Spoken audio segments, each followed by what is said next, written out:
waaw sëñ Babacar maa ngi lay fay bu baax a baax. naka nga dundee CAN bi. CAN bi waaw kontaan am mbégte santaat yàlla bu baax parce que le fait que ñu def jongante ñu bokk ci ñi nga xamante ne dañoo war a dem jongante li nga xam ne moom moo di coupe d'Afrique bi Sénégal bokk ci ñu ne déet mu dem ba final di jongante yàlla def mu ñàkk ko pour man loolu ab cant la et puis ñu ngi féliciter Lions yi. di féliciter aussi seen entraîneur muy Aliou Cissé di doomu Sénégal def lu rëy li mu def nii kon ñoom jar nañu féliciter quoi macha allah. mais lan moo tax comédien du ñuy génn en masse souvent bu ay teertu amee comme ni ko waykat yi defee wala genre. non comédiens yi durant coupe d'Afrique yëpp ñi ngi woon RTS. waaye mais RTS mooy fan plateau boo xamante ni que fa la ñu mën a am opportunité pour mën a teew def seen i programme et tout mais souvent parce que Ibrahima Mbaye Sopé. maa ngi ko nuyu au passage moom yoroon na fa organisation boo xamante ni que gars yi ñoo ko tegoon ci loxoom et kon defe naa ni buñ ko joxe Ibrahima jox nañ ko comédien yëpp moo tax souvent chaque match gars yi ñi ngoon tee foofu def ay spectacle toog def ay ambiance et tout quoi. dama gis ne même foofu noonu soppe ay turu bu bale laa doon gis ma koy statut souvent mais gisuma théâtre en tant que tel. non théâtre daan na am si daan na am. Lions yi dem nañ ba ñëwaat gars yi tertu bu mag a mag gars yi ne c'est une première ñi ne non bu 2002 bi moo gënoon neex quoi naka nga gisee ñaari tertu yooyu. waaw c'est-à-dire foofu li may wax rek moom mooy jamono ju nekk ak la cay xew ak ka cay xew aussi yàlla def na ni ñun football bi ñu ko gënee miin dëgg 2002 la woon mais aussi booy yi ñëw bon 2019 bi aussi tamit macha allah lañ leen wax parce que ñoom rek affaire bett na leen ñu leen gars yi tertoo. kon ñoom li leen daloon ci Lions 2002 yi moo leen dal kon pour man amul différence quoi loolu lépp Sénégal la nañu bàyyi loolu comprend pour ñun ay xale lañu ñu demoon uti ndam yàlla def ñu ñàkk ko et mel na ni am nañ ko comprend kontaan nañu daal et puis man loolu laa ko ma ci en tant que artiste comédien maa leen di féliciter kontaan nañ ci yéen macha allah gën leen suudewu rek gën a dëggal seen bopp incha allah bi coupe bi dina ñëw Sénégal. gars yi ne en fait Lion bu nekk am na 59 millions ci prime bi boo boolee maanaam lépp li ñu am 59 millions la. gaynde bu nekk tey ñii ne dafa tuuti ñii ne bari na. non pour man de 59 millions nga wax. 59 millions ku nekk. kan moo leen jox 59 millions yi. non gouvernement pour man 20 millions daal dégg naa ko. 20 millions yi mooy li mu leen neexalaate après CAN bi mais liñ football ci CAN ba final moo complété. waaw mais pour man de mérité nañ lu ne macha allah parce que nit bu dem teewul dëkkam.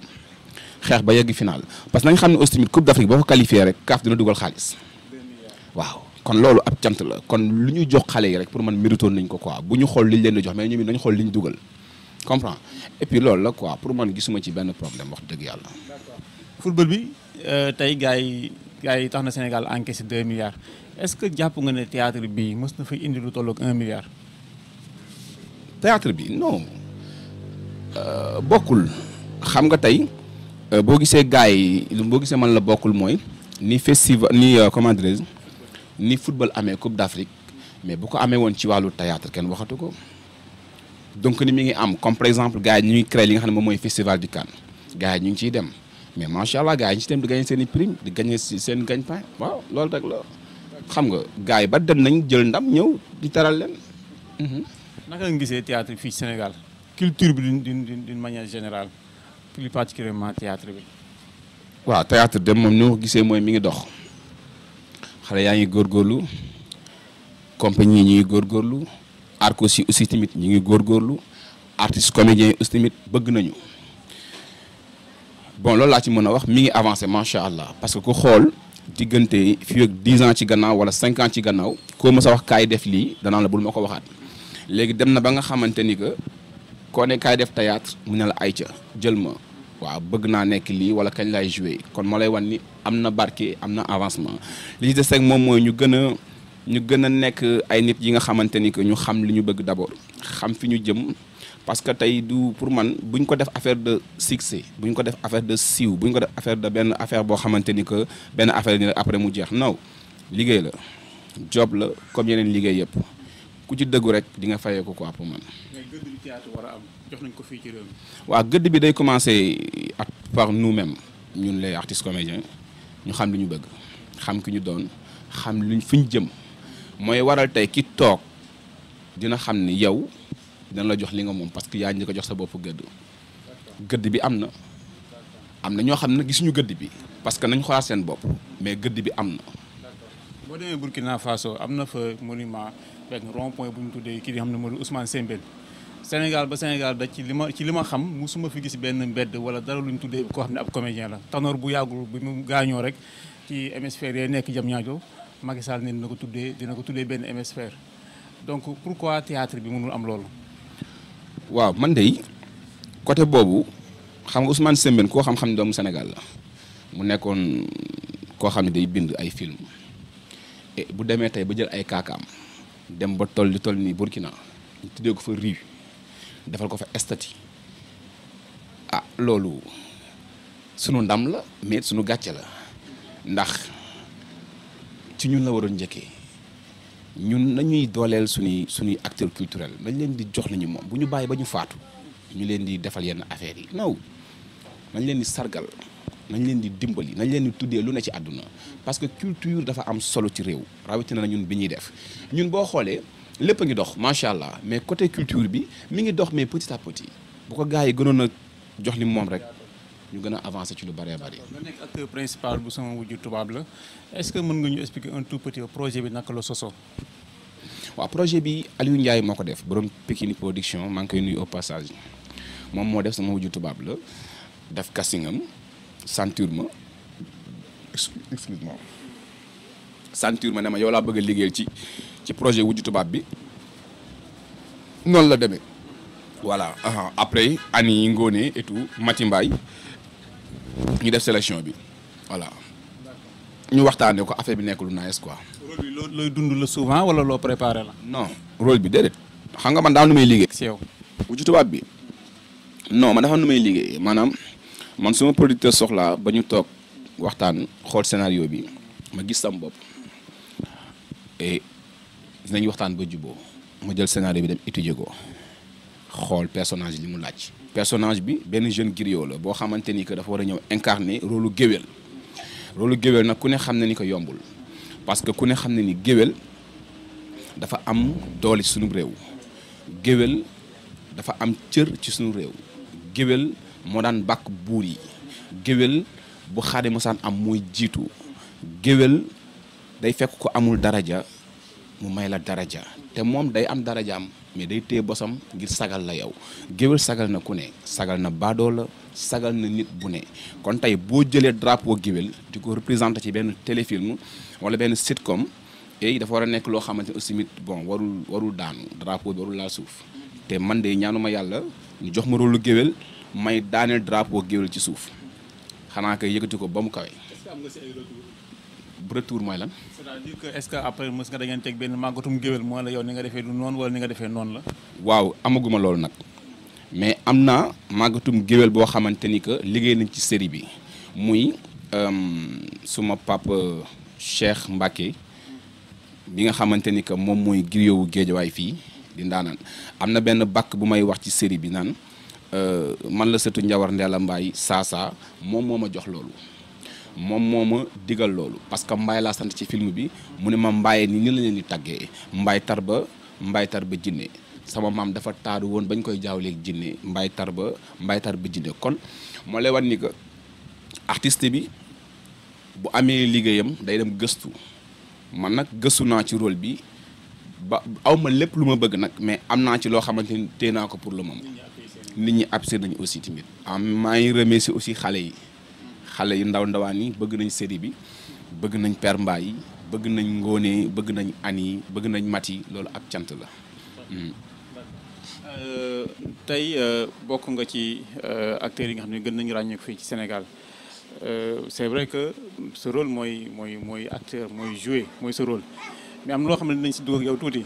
muy Sama Wujju Tubaab la gars yu bëri dañ ko plagier c'est-à-dire que dafa amoon beneen série bu Lamine Mbengue bindoon dem si yàlla ko yàlla yërëm bu tuddoon tubaab du wujjee ñi dëpp ko def Sama Wujju Tubaab la est-ce que noonu la demee. non côté boobu du ma ci sori parce que man comme li nga wax rek damay jouer mais bi ma càmbaree scénario tamit laalewul dara ak li Lamine Mbengue defoon ma koy ñaanal suñu borom yërëm ko parce que Aliou Ndiaye comme leen wax tout souvent moom kilifa la moom nit la boo xamante ni que liggéeyam du tâtonner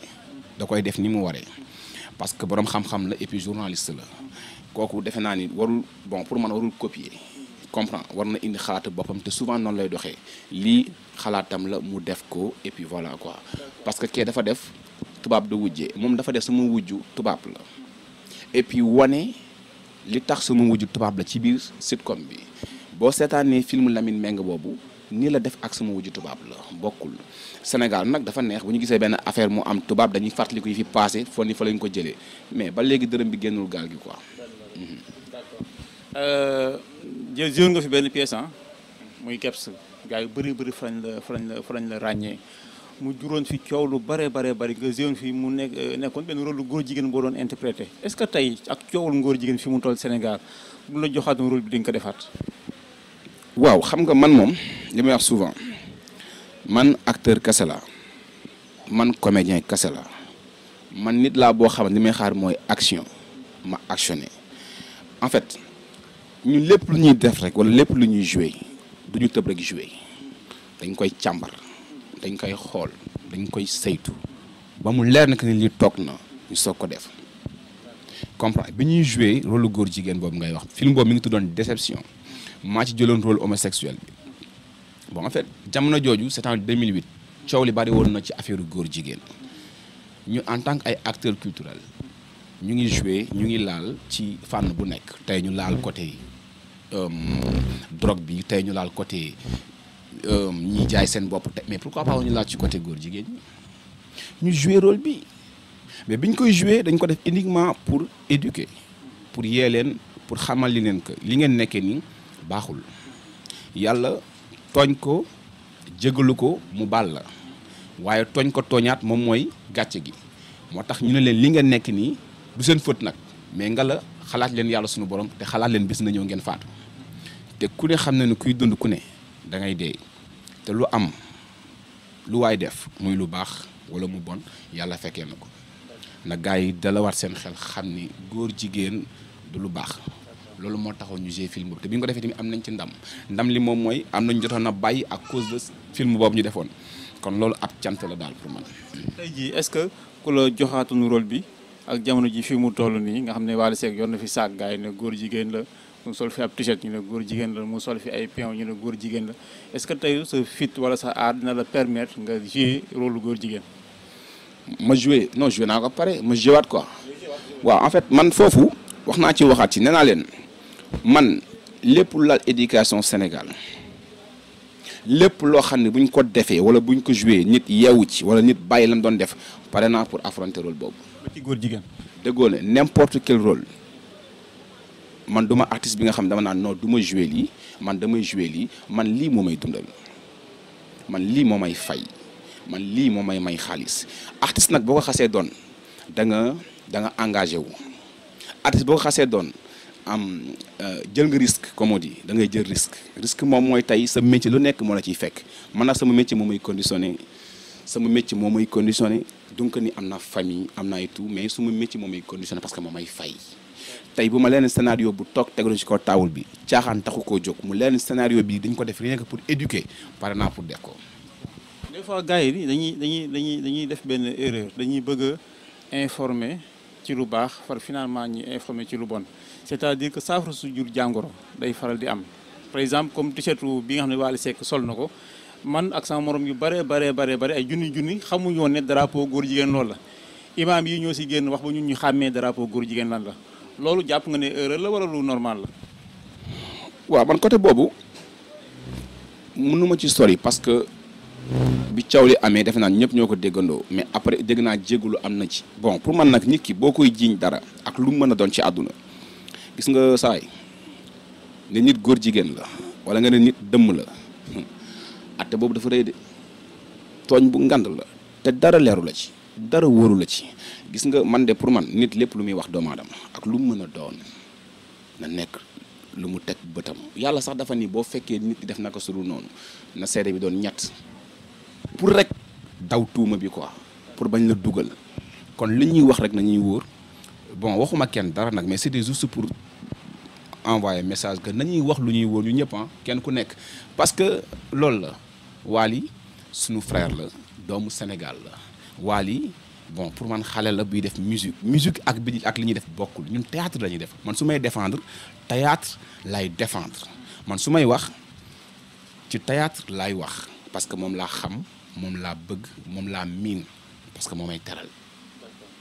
d'accord kon jàpp mal communication am na. non mais mal communication pour man weesuwul nga wax après dem jégalu wala soit ñu ne jégalu am na man parce que gis naa benn conférence de presse ci internet bi boo xamante ni que Thione moo ko def ak quelques affaires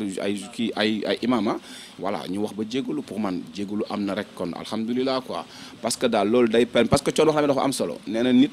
imam dafay maanu vraiment nag wax boobu du imam rek moo ko moom ñëpp kuy nit lépp lay wax na la leer parce que dañuy faatu dañuy dee te bis bu ñu dee dañ koy leeg suñu borom voilà. fi ñu koy jeexalee mooy nga nekk acteur culturel boo xam ne Sénégal fii lépp lu yëngu ci wàllum culture sa loxo mi ngi ci biir